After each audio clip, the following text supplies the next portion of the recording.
पिछले साल एस्टेब्लिशमेंट ने यह फैसला किया कि हमने अपने आप को अपने आइनी किरदार पर महदूद रखना है। यह फ़र्द वाहिद का फैसला नहीं था, सिर्फ आर्मी चीफ का फैसला नहीं था। इस पे अदारे के अंदर इसकी क़यादत में बहुत बहस हुई और हम इस नतीजे पे पहुंचे कि मुल्क का मफाद इसी में है, अदारे का मफाद इसी में है कि हम अपने आप को आइनी किरदार पे महदूद कर लें, सियासत से बाहर निकल जाए। ISI ने, इदारे ने यह फैसला कर लिया, ये सिर्फ वो काम करेगा जो कौमी उमंगों का मदर है और उस अंदाज में करेगा जो आइन में लिखा है, इससे बाहर नहीं जाएगा। हमने हमेशा कहा कि हम एपॉलिटिकल हैं, जो कि हमारा आइनी किरदार है, गैर सियासी तौर पे इन्वॉल्वमेंट या किसी के हक में मुदाखलत करना, ये इंस्टीट्यूशन ने एक बहुत सोच समझ के ये फैसला किया कि ये अब आगे ये नहीं चल सकता। और इंशाल्लाह आप देखेंगे कि we are going to stick to that. इदारे की आने वाली लीडरशिप भी इस पर कायम रहेगी और इसमें कोई शक नहीं होना चाहिए। और ये कोई फैसला ऐसा नहीं है कि इसको कोई आप कह दें कि ये बुक से बाहर चीज़ है। It is part of the constitution of Pakistan and that is what we are sticking to.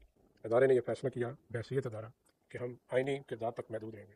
आपको ये मालूम हो, जो इस फैसले में शामिल थे उनमें वो लोग थे जो अगले 15 से 20 साल तक इस इदारे की क़यादत संभालने वाले। लिहाजा ये फैसला फर्द वाहिद का नहीं है कि हमारे लिए तमाम हकीकी सियासी जमातें काबिल एहतराम है, मुकद्दम है और बिला तफरीक है।